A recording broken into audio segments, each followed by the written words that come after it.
Hello दोस्तों, welcome two movie spoiler. कहानी 2072 से शुरू होती है, जहां हर साल के जैसे नेशनल टीवी पर माफिया सर्वाइवल गेम की शुरुआत होती है। टोटल 11 कंटेस्टेंट, जिनमें 9 सिविलियन, 2 माफिया, मगर कोई भी किसी को नहीं जानता। सिविलियन को जीतने के लिए माफिया को पहचानना होगा और माफिया को जीतने के लिए फाइनल राउंड तक सिविलियन के रूप में खुद को छिपाना होगा। हर रात माफिया एक सिविलियन को मार देगा।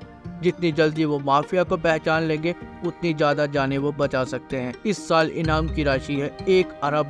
कंप्यूटर खुद सेलेक्ट करता है कौन माफिया के रूप में खेलेगा और कौन सिविलियन के रूप में। सिर्फ मेन कंप्यूटर ही जानता है कौन किस ग्रुप का हिस्सा है। हर कोई सिर्फ अपना ही बारकोड देख सकता है। सबकी इंट्रोडक्शन शुरू होती है, जहाँ सबको अपने दिल की बात रखने के लिए कहा जाता है, जिसमें एक सवाल सबसे पूछा जाता है, क्या आप माफिया हो? पहला कंटेस्टेंट लुका एक जुआरी है जिसने जिंदगी में हमेशा बड़े दाव खेले हैं। वो जुए से ही एक अरबपति बना है। उसकी नालायक संतानें उसके मरने का इंतजार कर रही हैं ताकि उसकी संपत्ति को हड़प सके। लुका ने गेम में आने से पहले ही एक नई वसीयत बना दी है, अगर वो गेम में मारा गया तो उसकी संतानों को एक भी पैसा नहीं मिलेगा। लुका कहता है कि मैं जुआरी हूँ, माफिया नहीं। दूसरा कंटेस्टेंट इलाई एक इंजीनियर है जिसे कैंसर की बीमारी है और उसके पास 3 महीने से भी कम समय बचा है। उसका सबसे बड़ा डर है कि वो मरने के बाद अपने परिवार के लिए कुछ भी छोड़कर नहीं जाएगा, इसलिए गेम जीतकर वो अपनी फैमिली को फाइनेंशियली सपोर्ट करना चाहता है। कंटेस्टेंट 3 और 4 दोनों कैदी हैं जो गेम में वाइल्ड कार्ड एंट्री से आए हैं। गेम जीतने पर उनको पैसे की बजाय जेल से आजादी मिलेगी। उन्हें बस गेम में जीतना है। वो दोनों भी खुद को माफिया नहीं मानते। अगला कंटेस्टेंट एक मिलिट्री ऑफिसर है। उसके बाद लड़कियों की बारी आती है। नंबर 7 केट यहाँ आई है क्योंकि वो अपने अतीत के बारे में जानना चाहती है। बाकी सब लोग भी गेम में आने का अपना रीजन बताते हैं। कोई अपना सपना सच करने आया है और किसी के पास कोई दूसरा रास्ता ही नहीं बचा था। माफिया को ढूंढने के लिए पहली वोटिंग का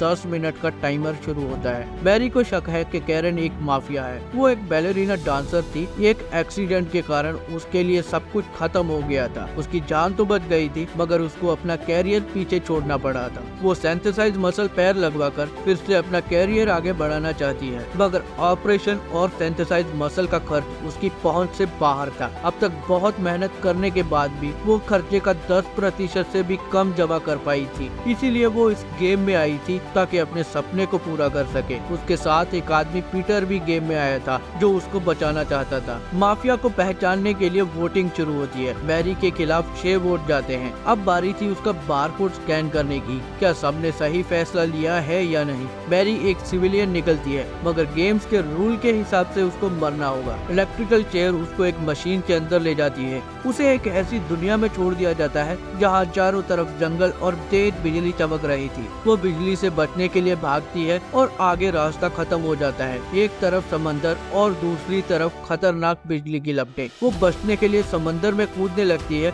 मगर बिजली की लपटें उसे जलाकर राख कर देती हैं। और इसी के साथ माफिया गेम्स के 75वें साल की ये पहली मौत होती है। ये एक ऐसा खेल है जहाँ चुने हुए प्लेयर की सच में मौत होती है। गेम शुरू होने से पहले सबके साथ एक साइकोलॉजिकल सेशन हुआ था, जिसमें हर प्लेयर के बारे में डीपली जाना गया था कि वो कैसे सोचते हैं, उनका सबसे बड़ा डर क्या है, उनकी खामियां और खूबियां क्या है। दूसरे पड़ाव में सिर्फ माफिया को अपनी चाल चलने का मौका दिया जाता है। माफिया अपनी चाल चल चुका था। उसने कैदी बुचर को चुना था, जिसका मतलब अब मरने की बारी उसकी थी। गेम को ज्यादा दिलचस्प बनाने के लिए उसको एक अखाड़े में छोड़ दिया जाता है, जहां उसको 2 लोगों से मुकाबला करना था। दोनों मिलकर उसको बहुत मारते हैं और फिर उसके हाथ लगती है एक खाली बोतल, जिससे वो एक बंदे को मार देता है। दूसरे को मारने के लिए उसके हाथ एक पत्थर लग जाता है। फिर आता है तीसरा और चौथा बंदा। उन दोनों को भी वो मार देता है। गेम देखने वाले उसके लिए तालियां बजाते हैं क्योंकि वो जीत चुका था, मगर खुशी से पीछे मुड़ते ही वो एक पत्थर से टकराकर सलाखों पर गिर जाता है और मारा जाता है। अगले राउंड की सिविलियन वोटिंग का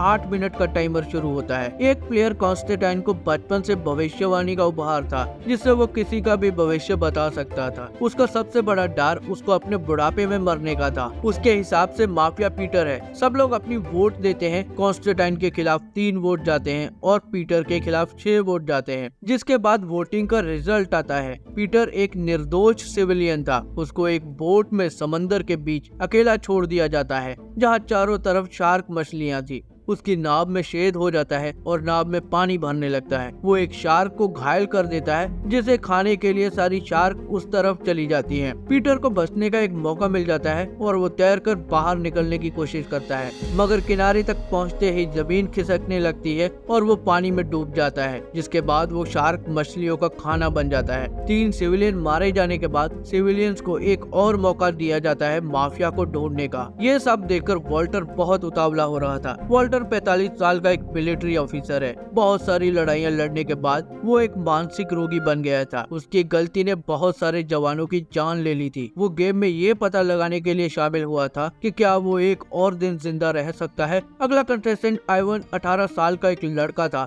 जिसका अपने दोस्त और गर्लफ्रेंड के साथ रोड पर नशे में कार चलाते हुए एक्सीडेंट हो गया था। एक्सीडेंट में उन दोनों की गर्लफ्रेंड मारी गई थी। कोर्ट में उसके दोस्त ने उसका साथ नहीं दिया और आइवन को हत्या के दोष में सजा सुना दी गई थी। उसका सबसे बड़ा डर यही था कि वो जेल में मारा जाएगा। एक्स्ट्रा राउंड की वोटिंग शुरू होती है। वॉल्टर लॉरा के खिलाफ वोटिंग करता है क्योंकि वो उसके खिलाफ बोल रही थी। वॉल्टर के खिलाफ 5 वोट हो जाते हैं, मगर नतीजे में वॉल्टर एक सिविलियन निकलता है। दोनों माफिया अभी भी जिंदा थे। वॉल्टर को एक जंग के मैदान में भेज दिया जाता है, जहां उसकी टुकड़ी आतंकवादियों से लड़ती है। वो टुकड़ी को कमांड करता है, जिसमें उसके सारे जवान एक एक करके मारे जाते हैं। आखिर में वो खुद बाहर आता है और लड़ने लगता है, मगर उसकी गोलियां खत्म हो जाती है और वो भी मारा जाता है। अब माफिया की बारी थी अपना दाव चलने की, और माफिया ने अगला शिकार लॉरा को ही चुना था। जिसके बाद हम लॉरा की जिंदगी के बारे में जानते हैं। वो एक अच्छी जिंदगी जी रही थी जब तक उसने शराब पीना शुरू नहीं किया था। उसने मजे के लिए पीना शुरू किया था, मगर टाइम के साथ वो पूरी तरह से शराबी बन चुकी थी। उसकी शराब की लत के कारण उसका बेटा मारा गया और उसका पति भी उसको छोड़कर चला गया था। वो ऊंचाइयों से डरती है और उसे एरोफोबिया है। लॉरा मरने से पहले इवान से माफी मांगती है, क्योंकि लॉरा ने ही इवान को रोड एक्सीडेंट में बचाया था, मगर उसके दोस्त के पेरेंट्स ने लॉरा को पैसे देकर अपने बेटे को बचाकर आइवन के खिलाफ झूठी गवाही दिलवा दी थी। लॉरा का बारकोड स्कैन होता है और वो भी एक सिविलियन निकलती है, मगर अब उसे मरना होगा। वो आइवन से अपने किए के लिए माफी मांगती है, क्योंकि वो बेकसूर था। उसको एक प्लेन में बिठा दिया जाता है जो आग के एक तूफान से गुजरता है। धीरे धीरे प्लेन कागज के जैसे जलकर टुकड़े टुकड़े हो जाता है और लॉरा मारी जाती है। अब सिर्फ 6 प्लेयर बचे थे, जिनमें से 2 माफिया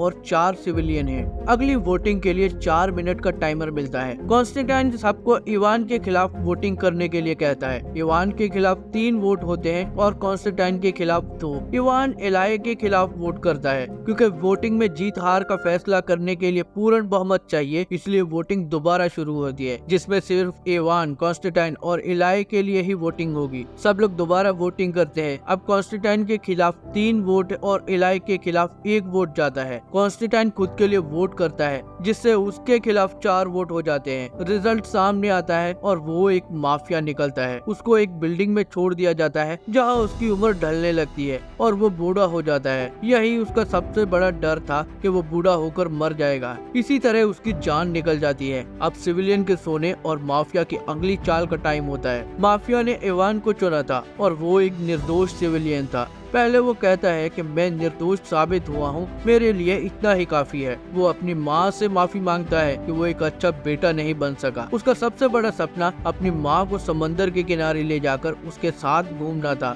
गेम मेकर उसको मारने के लिए ऐसी ही एक जगह में भेज देता है, जहाँ वो अपनी माँ को महसूस करता है और अगले ही पल उसको गोलियों से छन्नी कर दिया जाता है। 2 मिनट का टाइमर शुरू होता है। अब 3 सिविलियन और 1 माफिया बचा है। कैरन और केट गेम में आने से एक दिन पहले ही मिले थे। वो किसी को वोट नहीं कर पाते, जिसके बाद अगला फैसला कंप्यूटर करता है। कंप्यूटर केट को चुनता है और वो एक निर्दोष सिविलियन थी। उसको मरने के लिए भेज दिया जाता है और कैरन उसके पीछे जाता है। अगले ही पल दोनों बादलों के पीछे खुले आसमान में होते हैं, जहाँ नीचे का ग्लास टूटने लगता है, मगर कैरन केट को लेकर नीचे कूद जाता है। जिसके बाद दोनों एक काले रेगिस्तान में गिरते हैं। वो लोग एक लाइट की तरफ जाते हैं, जहाँ पत्थर सांपों में बदलने लगते हैं और दोनों सांपों से डरते थे। वहाँ से बचकर वो निकल जाते हैं और तभी एक मॉन्स्टर बाहर निकलता है। वो कैरन पर हमला करता है, जिसे बचने के लिए कैरन बहुत मशक्कत करता है। तभी केट कैरन को बताती है कि मॉन्स्टर लाइट से डरता है। जिसके बाद कैरन हिम्मत करता है और उसके गले में लटका हुआ शीशे का टुकड़ा निकालकर लाइट से उस मॉन्स्टर को जलाकर राख कर देता है। वो लोग ग्लास के टुकड़े को पत्थर की एक मूर्ति में लगा देते हैं जो एक